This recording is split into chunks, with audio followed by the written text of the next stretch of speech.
Hello दोस्तों, आज की वीडियो में हम बायोलॉजिकल साइंस का लेसन प्लान 8 देखेंगे।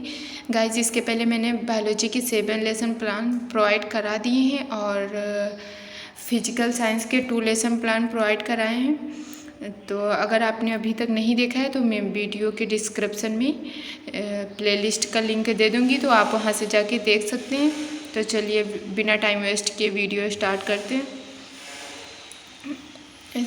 पाठ्य योजना में पहले विद्यालय का नाम, फिर छात्राध्यापिका का नाम डालेंगे और विद्यालय जहाँ टीचिंग करने जाएंगे वहाँ के विद्यालय का नाम, छात्राध्यापिका का नाम में अपना नाम डालेंगे, फिर दिनांक, कक्षा, विषय, उपविषय, अवधि, चक्र डालेंगे।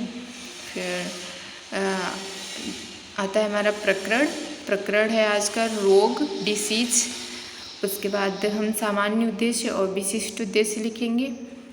सामान्य उद्देश्य साइंस में सभी टॉपिक के सेम होंगे साइंस के, और उसके बाद विशिष्ट उद्देश्य हमारा प्रकरण से रिलेटेड होता है। तो विशिष्ट उद्देश्य में 3 पॉइंट होते हैं: ज्ञानात्मक उद्देश्य, भावात्मक उद्देश्य, क्रियात्मक उद्देश्य। ये 3 टाइप्स के होते हैं। तो विशिष्ट उद्देश्य के बाद आता है हमारा सहायक सामग्री। सहायक सामग्री में हम चाक, डस्टर, मॉडल चार्ट ये सब लिखेंगे। उसके बाद आता है हमारा पूर्व विज्ञान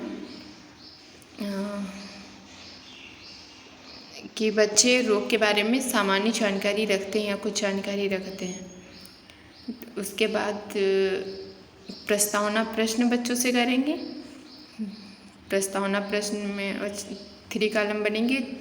क्रम संख्या एक में डालेंगे कि जितने क्वेश्चन पूछ रहे हैं वो नंबर डालेंगे। फिर छात्रा अध्यापिका कथन क्रिया और इसमें छात्र अनुक्रिया डालेंगे।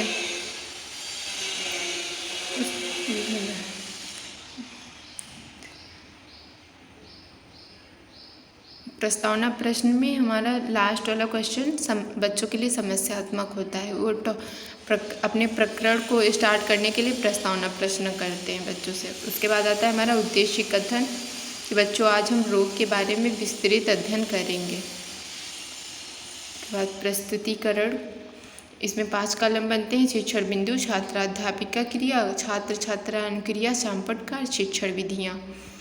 तो प्रस्तुतिकरण में सबसे पहले हम बच्चों से विकासात्मक प्रश्न पूछेंगे। प्रश्न पूछ रहे हैं तो या शिक्षा विधि प्रश्नोत्तर विधि हो जाएगी, और जो बच्चे आंसर देंगे वो संपटकार में और छात्र अनुक्रिया दोनों में लिखेंगे।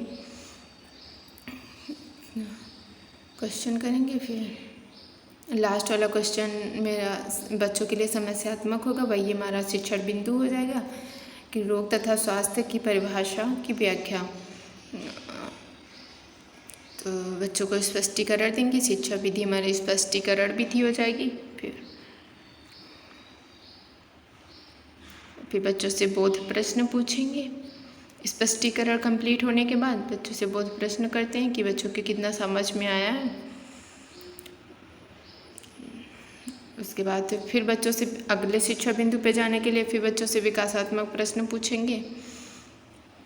शिक्षण विधि हमारी प्रश्नोत्तर विधि चल रही है। उसके बाद जब अगला शिक्षण बिंदु स्टार्ट करेंगे तो बच्चों को स्पष्टीकरण देंगे। तो स्पष्टीकरण विधि हो जाएगी शिक्षण विधि।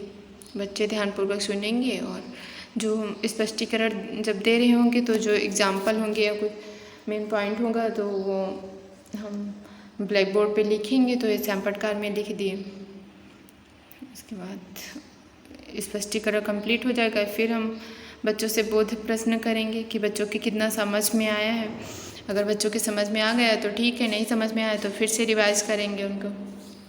बट लिखने में बोध प्रश्न, उसके बाद हम फिर भी बच्चों से विकासात्मक प्रश्न पूछेंगे करेंगे।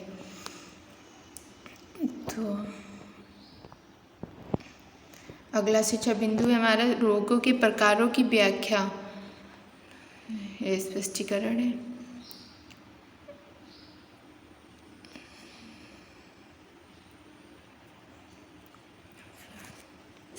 फिर हम लास्ट में बच्चों से बोध प्रश्न करेंगे। फिर यहीं पे मेरा प्रस्तुतिकरण समाप्त होता है। आप चाहें तो और भी शिक्षा बिंदु ऐड करके लेसन प्लान और भी बड़ा बना सकते हैं, लेकिन अपने टाइम के अकॉर्डिंग बनाते हैं ना। अब 40 मिनट पढ़ाना होता है उसी में। तो उसके बाद श्यामपट्ट सार आता है हमारा हेडिंग। श्यामपट्ट सार में जो हम श्यामपट्ट वहाँ श्यामपट्ट कार्य पे लिखेंगे ब्लैक बोर्ड पे, वो चीज़ें लिखते हैं इस पर, वो पॉइंट्स।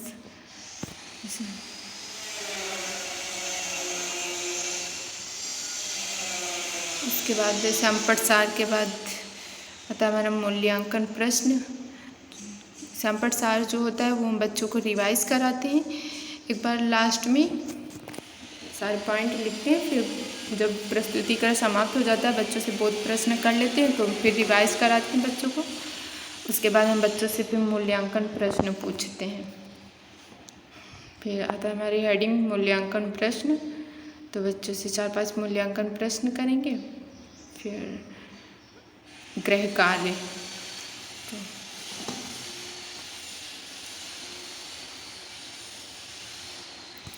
ओके गाइस, तो आज का लेसन प्लान यहीं पे समाप्त होता है। तो चलिए मिलते हैं अगले वीडियो में अगले लेसन प्लान के साथ।